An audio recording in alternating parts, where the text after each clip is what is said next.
It was early morning on September 12th, 1683. The walls of Vienna were broken and destroyed. The city had been surrounded and attacked for 2 months. Inside the broken walls, the tired defenders looked at the sky with feelings of sadness and hope. On the other side, the biggest army the Ottoman Empire had ever brought to Europe was ready for the final attack. 200,000 men with all their weapons, cannons that had broken the city's walls into pieces, and the strong desire to finally take over this important city in Central Europe. Grand Vizier Kara Mustafa Pasha felt confident. Winning seemed certain, but something was about to happen that would completely change the direction of European history. A secret weapon was coming, a force so powerful and so destructive that it would turn what should have been the greatest Ottoman win into one of the worst defeats any empire had ever experienced. This is the story of the Battle of Vienna. But more than that, this is the story of how a single military force changed the future of entire civilizations in just a few hours. Get ready to discover the secret weapon that saved Europe and destroyed Ottoman dreams once and for all. Before we continue, subscribe to the channel so you don't miss future military history videos, and leave a comment with the time you watch this video. Now, let's go back to the year 1683. To fully understand what happened in Vienna, we need to go back a few decades. The Ottoman Empire was at the highest point of its power. Since the fall of Constantinople in 1453, the Ottomans had expanded in every direction. They controlled the Middle East, North Africa, the Balkans, and had gone deep into Central Europe. Every sultan dreamed of conquering Vienna. The city was considered the doorway to the heart of Western Europe. If Vienna fell, nothing would stop the Ottomans from marching into Germany, France, and beyond. The Habsburg Empire, which controlled Austria and much of Central Europe, was in a desperate situation. Emperor Leopold faced threats from all sides. The French under Louis XIV, the Sun King, were constantly pushing against the Habsburgs' western borders. Protestants in northern Germany didn't trust the Catholic Austrian emperor, and to the south and east, Ottoman power grew stronger with each passing year. In 1681, the situation became critical. A Hungarian revolt against Habsburg rule gave the Ottomans the perfect excuse to get involved. Sultan Mehmed IV decided it was time to finally conquer Vienna. He chose his ambitious Grand Vizier Kara Mustafa Pasha to lead the campaign. Kara Mustafa was a man obsessed with glory and wealth. He saw the conquest of Vienna not just as a military victory, but as a chance to collect unimaginable treasures. He began putting together the largest army the Ottoman Empire had ever gathered. 200,000 men answered the call. There were the Janissaries, the elite Ottoman infantry, highly trained and devoted soldiers who formed the center of the imperial army. There were the Sipahis, the heavy cavalry, warriors riding magnificent Arabian horses armed with lances, sabers, and composite bows. There were also units from Crimea, Tatar vassals known for their fierceness. Regiments from Wallachia, Moldavia, and Transylvania joined the huge group, and there were tens of thousands of irregular troops, raiders, and adventurers who followed the army hoping for plunder and glory. But what made this army truly frightening was its artillery. The Ottomans had pioneered the use of gunpowder cannons in Europe. They brought with them 300 artillery pieces, including enormous bombards capable of launching stone projectiles weighing hundreds of kilograms. These cannons had destroyed the walls of Constantinople 2 centuries earlier. Now they would be used against Vienna. In the spring of 1683, this enormous army began its march. News of its approach spread terror throughout Central Europe. City after city surrendered without a fight. Those that resisted were destroyed to the ground.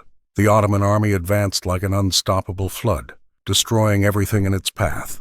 In July, they reached the gates of Vienna. The city had only about 15,000 defenders, a mix of imperial soldiers, city militias, and volunteers. Against 200,000 invaders, the chances of winning seemed impossible. Emperor Leopold fled the city, leaving command in the hands of Count Ernst Rüdiger von Starhemberg. an experienced and determined soldier.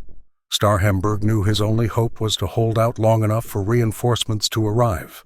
But where would these reinforcements come from? Europe was broken up, torn by religious and political rivalries. Convincing the German, Polish, and Italian princes to unite against their common enemy would be nearly impossible. But there was one man determined to do just that. Pope Innocent XI saw the siege of Vienna not just as a political crisis, but as a holy war. He began a frantic diplomatic campaign, sending representatives to every court in Catholic Europe. He argued that if Vienna fell, all of Christendom would be in danger. He offered money, religious privileges, and his moral support to any prince who would come to the aid of the besieged city. Slowly, his message began to work. The first to respond was John Sobieski, the King of Poland. Sobieski was one of the greatest military commanders of his time, a man who had spent his entire life fighting the Ottomans in the Ukrainian steppes. He understood the Ottoman way of thinking, knew their tactics, and most importantly, was unafraid of them. When the call for help came from Vienna, Sobieski saw an opportunity not only to save Christendom, but to cover Poland with glory. He immediately began gathering his army, and it was here that the secret weapon began to take shape. The Polish army had something no other European army had in such quantity or quality: heavy cavalry known as the Winged Hussars. These units were the elite of the elite, warriors who had evolved over centuries of constant warfare on Europe's eastern borders. Each Winged Hussar was a Polish nobleman, a member of the warrior aristocracy known as the Szlachta. From boyhood, they were trained in the arts of war. They learned to ride before they could walk, to use a lance before they could write. By the age of 20, a Winged Hussar was a mounted killing machine. But what made the Hussars truly unique was their equipment. Each knight wore a full suit of armor, not the heavy Gothic armor of medieval knights, but a lighter Eastern armor made of overlapping steel plates that offered excellent protection without sacrificing mobility. Over the armor, they wore leopard or tiger skins, not for show, but because it was believed the skins offered additional protection against sabers and arrows. On their backs, attached to a special structure, were wings, large wooden structures covered with eagle feathers. They created a terrifying whistle when the knight galloped. This psychological sound was calculated to break the enemy's morale even before impact. The Winged Hussar's primary weapon was the copia, a hollow wooden lance about 6 meters long. Unlike Western European lances, which were held firmly under the arm, the copia was balanced in the hand, allowing the rider to use it more as a thrusting spear than a shock lance. This technique allowed the hussar to thrust the lance through multiple enemies in a single charge, withdraw the lance, and use it again. When the lance broke, the hussar drew one of several sabers he carried, razor-sharp curved swords that could cut off a limb with a single blow. But the hussars' true strength lay not merely in their equipment or individual training. It lay in their discipline and tactics. Unlike most cavalry of the time, which charged in messy formations, the hussars attacked in tight formation, knee to knee, in waves one after another. The first line struck the enemy like a hammer, breaking the formation, and then the second line passed through, taking advantage of the gap, and then the third line, and the fourth. It was a perfectly coordinated killing machine, capable of destroying entire armies in minutes. The Ottomans had heard of the hussars, of course. They had faced Polish cavalry before, but they had never seen the Winged Hussars in their full power, charging down the mountain in their thousands over perfect terrain. They had no idea what was coming. While Sobieski was assembling his army in Poland, the situation in Vienna was becoming desperate. Ottoman cannons bombarded the city day and night. Entire sections of the walls had collapsed. The Ottomans dug tunnels beneath the fortifications, filled them with gunpowder, and blew them up, creating openings that their soldiers tried to use. Every day there were attacks, brutal, hand-to-hand combat in the ruins of the walls. The defenders pushed back each attack, but at a terrible cost. Casualties mounted. Ammunition was running low. Food was running out. Inside the city, civilians and soldiers alike were dying of hunger and disease. Some spoke of surrender, but Starhemberg refused to give up. He knew help was on the way. He just needed to hold on a little longer. Every night he climbed the crumbling walls and looked west, searching for signs of a rescue army. And every night he saw only darkness and the fires of the Ottoman camp stretching as far as the eye could see. Across the lines, Kara Mustafa was growing impatient. The siege was lasting much longer than he had planned. He had expected Vienna to fall within weeks. Now months had passed. His men were growing restless. Reports were arriving that a rescue army was forming in the north. But Kara Mustafa was confident. He had 200,000 men. Even if a rescue army arrived, he could easily divide his forces, keeping half to continue the siege and using the other half to destroy the rescue forces. He had made a crucial mistake, however. He completely underestimated the size and makeup of the force coming to Vienna's rescue. John Sobieski was not coming alone. Responding to the Pope's appeals, princes from all over Germany had sent troops. Charles V, Duke of Lorraine, brought an imperial army. John George III of Saxony sent troops. Maximilian II, Emmanuel of Bavaria, came with Bavarian regiments. Even small German principalities sent what they could. By early September, these forces had gathered in the hills north of Vienna. The rescue army totaled about 70,000 men, less than half the size of the Ottoman force, but it was united by a common purpose and led by one of Europe's greatest commanders. On September 8th, the rescue army began its final march toward Vienna. They moved through the Vienna woods, rugged, forested terrain that made progress slow and difficult. The Ottomans knew they were coming, but due to the terrain, they couldn't see exactly where they were or how strong they were. Kara Mustafa made his second crucial mistake. Instead of lifting the siege and moving his army into a strong defensive position, he decided to divide his forces exactly as he had planned. He kept most of his army occupied with the siege and sent only a blocking force to deal with the rescue army. In the following days, there were small fights in the hills. Ottoman advance units tried to slow the rescue army's advance, but were constantly pushed back. On September 11th, the rescue army came out from the forests and took up position on the heights north of Vienna. For the first time, the two armies could see each other. On the Ottoman side, there was confusion and concern. The rescue army was larger than expected, and on the right flank, gleaming in the afternoon sun, were the armor and wings of the Polish Hussars. 18,000 heavy horsemen, the largest elite cavalry force assembled in a single place since the Crusades. Sobieski studied the battlefield with an expert's eye. The terrain completely favored his secret weapon. From his position on Kahlenberg Hill, the terrain sloped down in a long, relatively gentle slope toward the Ottoman lines. It was perfect terrain for cavalry. He could send his hussars down the hill at top speed, with gravity adding devastating force to the charge. The Ottomans were positioned on the low ground, their backs to the Danube River. If their line broke, they would have nowhere to retreat. It was the ideal tactical situation. Sobieski gave the order to attack at dawn. The night of September 11th to 12th was tense. Both sides knew that the next day would decide the fate of Vienna, perhaps of all Europe. On the Christian lines, priests heard confessions and blessed the soldiers. On the Ottoman lines, imams led prayers. Kara Mustafa was worried now. He had underestimated the enemy, but it was too late to change strategy. He ordered his men to prepare to receive the attack. The dawn of September 12th arrived cold and foggy. At first light, the rescue army began to descend from the hills. The Germans and Austrians formed the center and left, advancing in infantry and cavalry formations. The Poles remained on the right.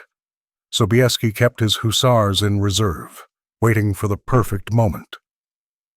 The battle began at 8 in the morning with artillery exchanges. The Ottoman guns, which had been positioned to bombard Vienna, had to be quickly repositioned to meet the new threat, but many were in fixed positions and could not be moved in time. Meanwhile, inside Vienna, Starhemberg heard the cannons to the north and understood what was happening. Help had arrived. He ordered his men to attack, fighting the Ottoman lines from inside the city to prevent Kara Mustafa from sending reinforcements to face the rescue army. Throughout the day, the battle got more intense. German and Austrian units clashed with the Ottoman lines. The Janissaries fought fiercely, holding their positions. For hours, the outcome remained uncertain. The Ottoman center was holding. If they could hold out until nightfall, they could reorganize and continue the fight the next day. But Sobieski was waiting. He watched the battle from above, calculating the exact moment to unleash his secret weapon. Around 3 in the afternoon, he saw what he was looking for. The Ottoman center was fully engaged. Their reserves had been committed in the Ottoman left flank. The part of the army directly below the Polish position was beginning to fail under the pressure. It was time. Sobieski gave the order. 18,000 winged hussars mounted their horses. They formed into lines, regiment after regiment stretching over a mile wide. Sobieski rode along the formation, inspecting his men. Then he took his place at the front in the first line. The King of Poland would personally lead the charge. He raised his sword. The hussars' wings whispered in the wind, and then he lowered it, pointing at the enemy below. 18,000 horsemen began to move, first at a walk, then at a trot, and then, as the slope grew steeper, at a gallop. The ground shook beneath 72,000 hooves. The sound of wings created an eerie roar, as if a storm were coming down from the hills. The Ottomans on the left flank looked up and saw an avalanche of steel and fury coming down upon them. Many simply broke and ran before the impact, but those who remained faced hell on earth. The first line of hussars struck the Ottoman lines like a meteor. 6-meter lances pierced armor, bodies, shields, and multiple men in a single thrust.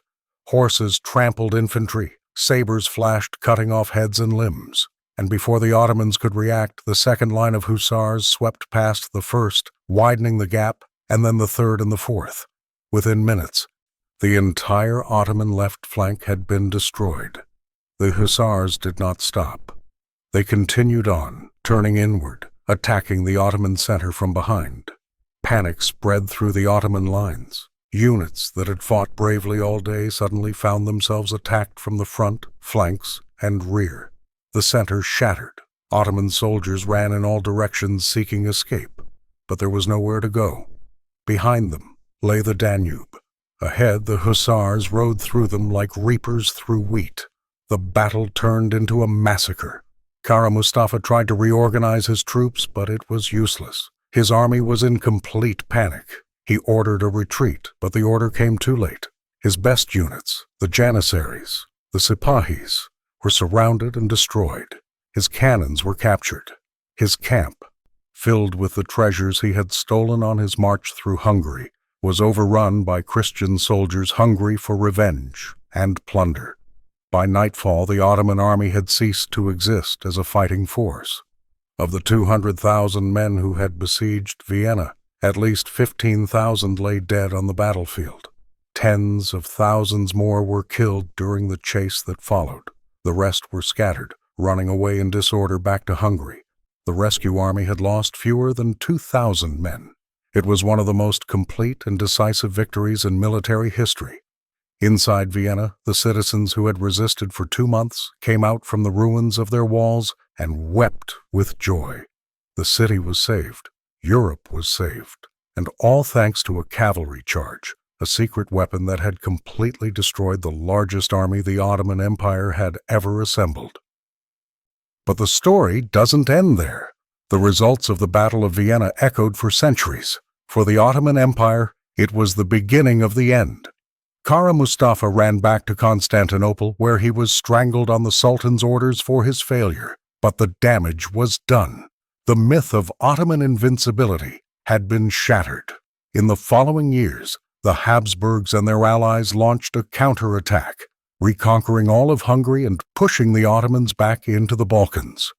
The Ottoman Empire would never again seriously threaten Central Europe. For Poland, it was a moment of supreme glory. John Sobieski became a hero throughout Christendom. Pope Innocent V called him the savior of civilization. But ironically, this glory was short-lived. Poland had spent enormous resources on the Vienna campaign and received little territorial reward. In the following decades, weakened by internal conflicts, Poland would be gradually taken apart by its neighbors, disappearing from the map for more than a century.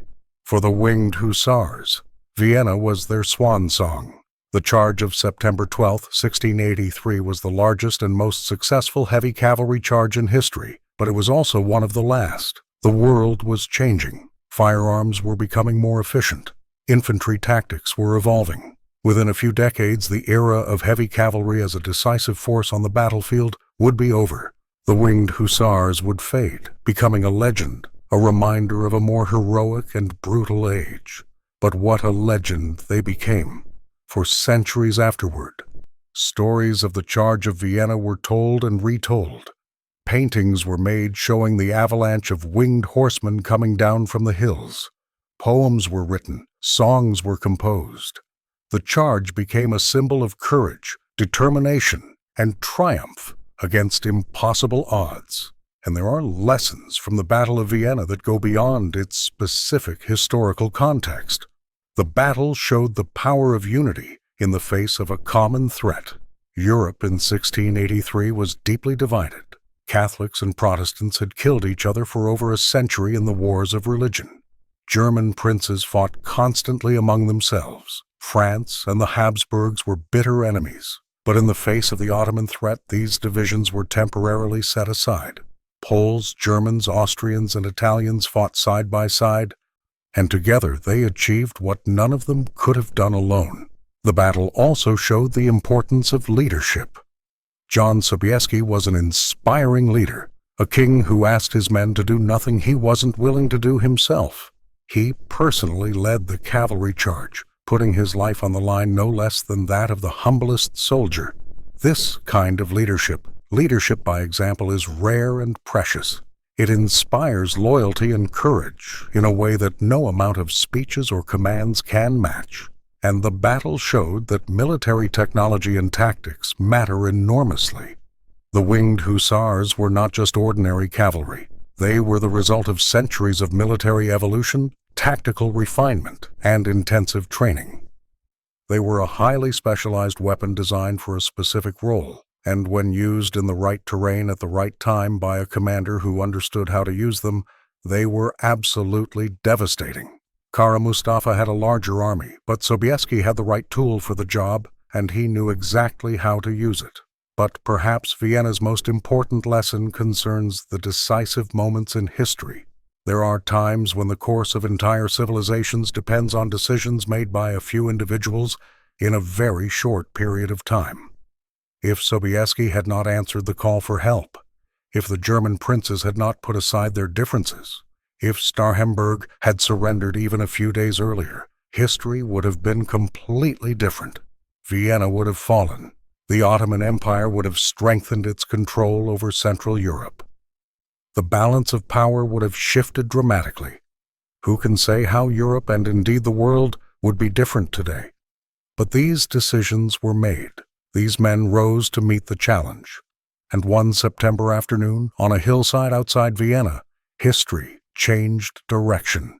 Not because of abstract economic trends or inevitable historical forces, but because of real human choices and the courage of men willing to risk everything for what they believed in. When we visit Vienna today, it's hard to imagine that this elegant city, with its Baroque palaces and charming cafes, was once the site of one of history's most desperate battles. The walls that Starhemberg defended so fiercely have long since disappeared, replaced by the Ringstrasse, the grand boulevard that circles the city's historic center. But if you know where to look, you can still find traces of those terrible days. There are plaques marking where the walls once stood. There are museums with artifacts from the battle, Ottoman cannons, hussar armor, swords, and flags. And there are monuments.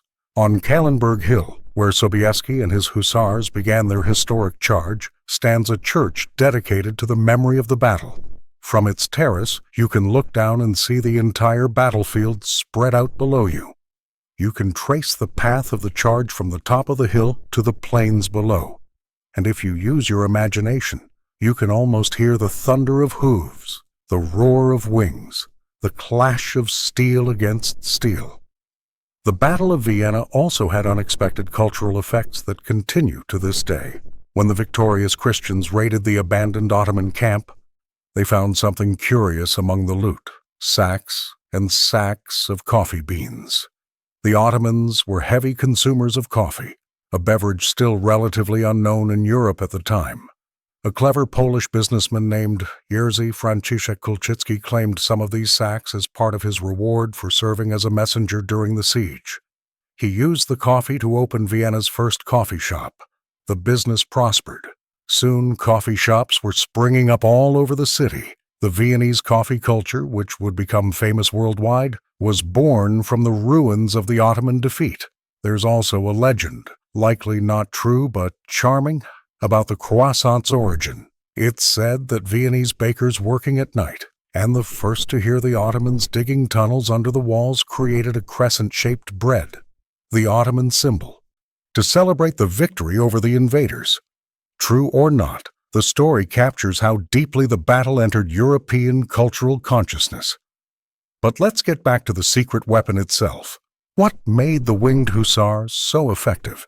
It wasn't just their impressive equipment or superior training, though both were important. It was a combination of psychological, tactical, and technological factors that came together perfectly. Psychologically, the Hussars' appearance was designed to terrify. The wings, the animal skins, the gleam of their armor, all created an almost supernatural image. When thousands of them charged together, the effect was overwhelming. Enemy soldiers often broke and ran even before impact, not out of cowardice, but because their brains simply couldn't process the sight and sound of this approaching avalanche. It was a form of psychological warfare, and it was incredibly effective. Tactically, the Hussars represented the final evolution of shock cavalry. They had solved the fundamental problem that had always limited cavalry: what to do after the initial charge. Traditional cavalry charged, caused damage, but then often became trapped in close combat, losing their mobility and becoming vulnerable. The Hussars, with their long lances and multi-wave technique, could keep momentum. They would pass through enemy lines in a wave, then regroup and charge again. They could do this repeatedly, each charge devastating a new section of the enemy army. Technologically, they represented the perfect balance between protection and mobility. The Oriental armor they wore was strong enough to turn away most attacks, yet light enough not to exhaust their horses. Their lances were long enough to reach the enemy before the enemy could reach them, yet hollow enough to be wielded one-handed. Their horses were carefully bred and trained, capable of carrying the weight of a fully armed knight at top speed for considerable distances.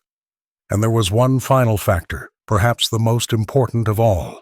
The Winged Hussars were professionals. Each was a career warrior trained since childhood.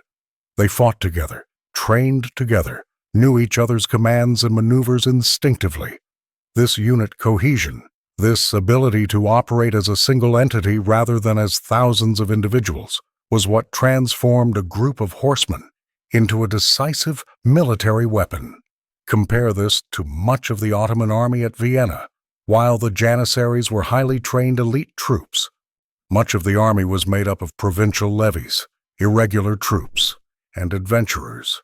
They were brave and numerous, but lacked the cohesion and discipline of the Hussars. When the Polish formation reached their lines, they simply lacked the training or command structure to respond effectively.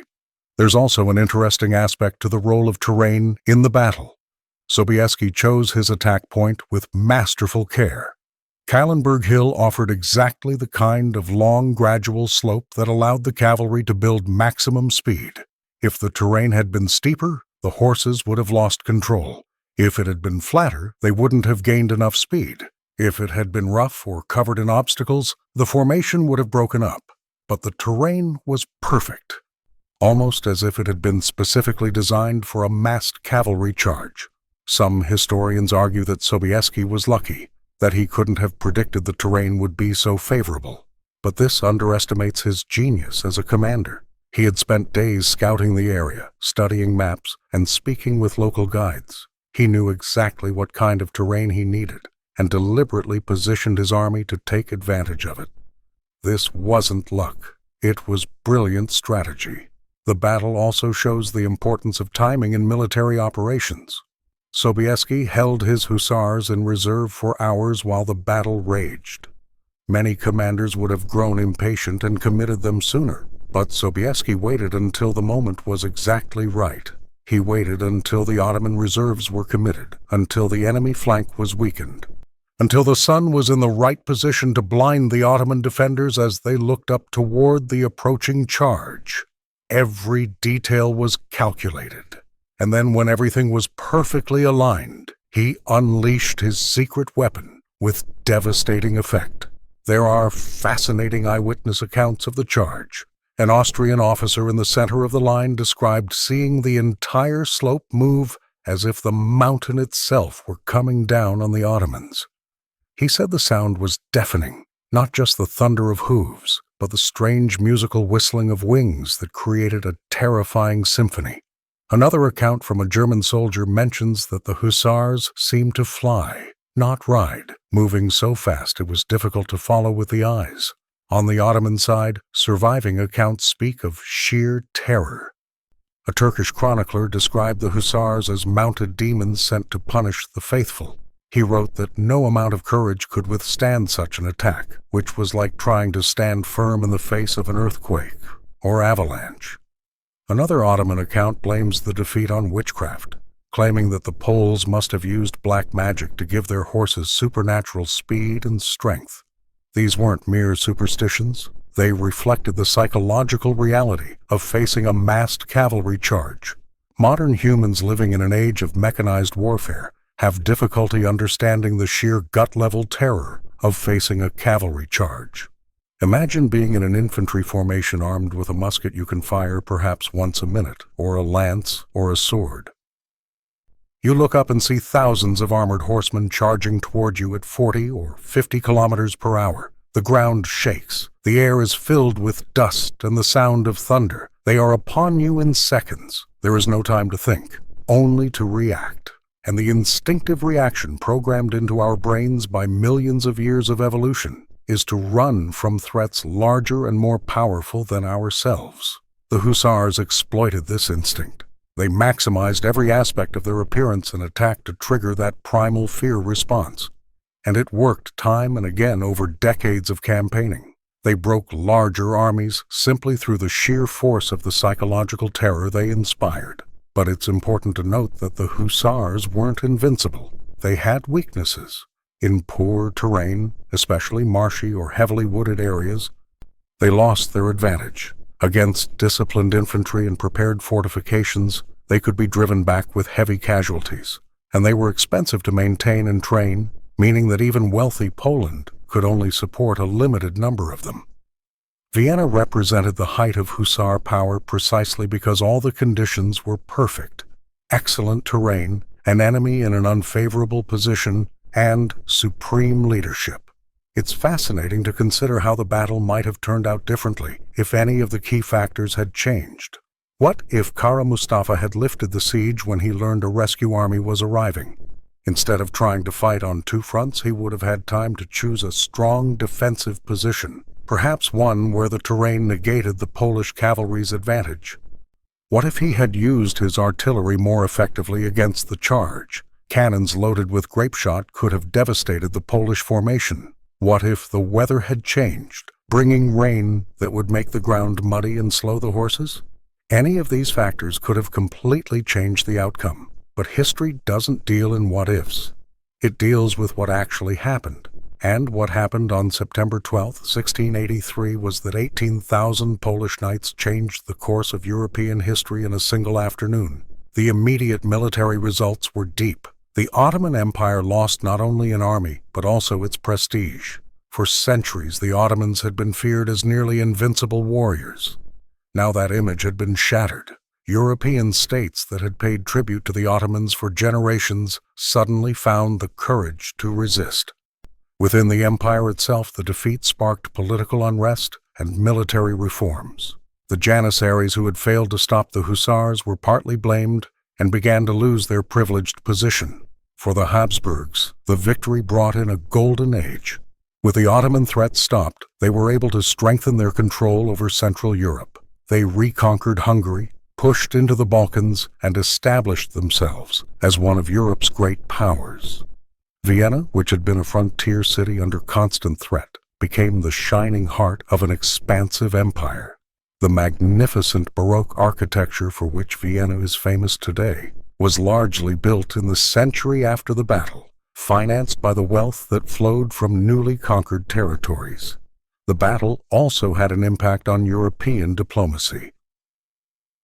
It showed that when sufficiently motivated, European states could put aside their differences and cooperate against a common threat. This precedent would be remembered in future crises, and it established the principle that Europe as a whole had an interest in maintaining a balance of power, that no single power should be allowed to become too strong. From the Polish perspective, however, the results were mixed. Although Sobieski gained immortal glory, Poland as a state did not benefit proportionately. The Polish-Lithuanian Commonwealth was already in decline due to internal structural problems, especially its unique political system that gave each noble the power to veto any legislation. This system made reform or decisive action nearly impossible. In the decades after Vienna, while its neighbors Prussia, Austria, and Russia modernized and centralized, Poland remained broken up. Eventually, these same neighbors who had fought alongside Poland at Vienna would divide it among themselves, wiping Poland off the map for over a century. There's a tragic irony in this. The weapon that saved Europe at Vienna couldn't save Poland itself. This shows a difficult truth about military power. Even the most impressive armed forces are useless without a stable political and economic base. Winged Hussars could win battles, but they couldn't solve the deep problems of Polish society.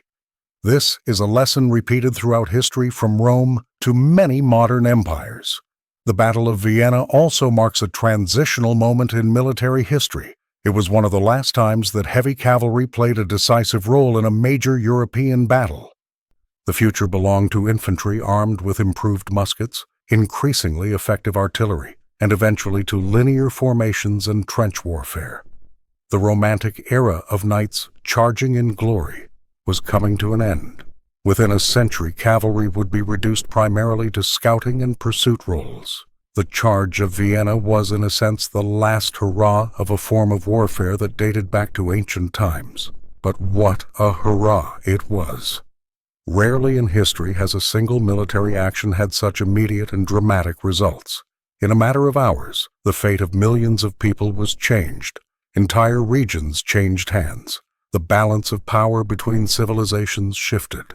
And all because a king had the foresight to come to the aid of a besieged city, brought with him the right weapon, and knew exactly how and when to use it. There is something deeply human and inspiring about the story of Vienna. It was not inevitable. It was not predetermined. It required conscious choices by individuals in leadership positions. It required courage from thousands of ordinary soldiers willing to risk their lives. It required cooperation between peoples who had many reasons to distrust each other. And it required the kind of tactical brilliance that comes only from years of study and experience. When we think about the Battle of Vienna today, more than 3 centuries later, there are lessons that go beyond its specific historical context. We learn about the importance of preparation, specialization, timing, and terrain in military operations. We learn about the power of inspirational leadership and personal example. We learn about the value of cooperation in the face of common challenges. And we learn that history is not determined by impersonal forces, but by the choices and actions of real people. The secret weapon that destroyed the Ottoman army wasn't just a type of cavalry or a piece of equipment. It was a combination of human, technological, tactical, and strategic factors that came together at a perfect moment. It was the product of centuries of military evolution, refinement through countless battles, and application by a master strategist who understood exactly how to use the tool at hand. John Sobieski's Winged Hussars broke more than just an army at Vienna. They broke the Ottoman expansion drive that had continued for centuries. They saved a city, but they also saved a civilization. They changed the course of history on a sunny September afternoon, riding down the hill in immortal glory, their wings whistling a song of victory that would echo through the centuries. Today, the Winged Hussars live only in memory, in paintings and statues, in history books and legends. But the memory of what they accomplished remains powerful. They remind us that even in the face of overwhelming odds, victory is possible, that courage, skill, and intelligent leadership can overcome numerical advantages, that the decisive moments in history often come when least expected and from unexpected directions, and that sometimes, just sometimes, heroes truly do win and good triumphs over the seemingly invincible threat. The Battle of Vienna was one of those rare moments when everything was at stake, when the outcome of a single battle truly mattered to the future of millions. And when the battle was over, when the smoke cleared and the sun set over the field of carnage, it was the secret weapon, Poland's magnificent Winged Hussars, that stood victorious, having saved not just a city, but an entire civilization. Their charge remains more than 300 years later, one of the most spectacular military actions ever recorded. A moment when history changed direction in the time it takes to ride a horse downhill, and the world was never the same again. It is important to note that for the Christian soldiers who fought at Vienna, this was not just a military battle, but a war of faith. Before the final charge, John Sobieski and his men knelt in prayer, asking for the protection of the Lord God. The king himself said that he came in the name of the Lord to defend Christianity. After the victory, Sobieski sent a message to the Pope, copying the words of Julius Caesar. "We came, we saw, and the Lord God conquered." For the defenders and liberators of Vienna, the victory was not simply the result of better tactics or better weapons, but a demonstration of divine providence. Churches throughout Europe celebrated with thanksgiving, and the day of the battle was declared a religious feast in many Catholic countries. Regardless of their own beliefs, it is undeniable that these men's deep faith in their cause, their belief that they fought under the protection of the Lord God, gave them extraordinary courage and determination.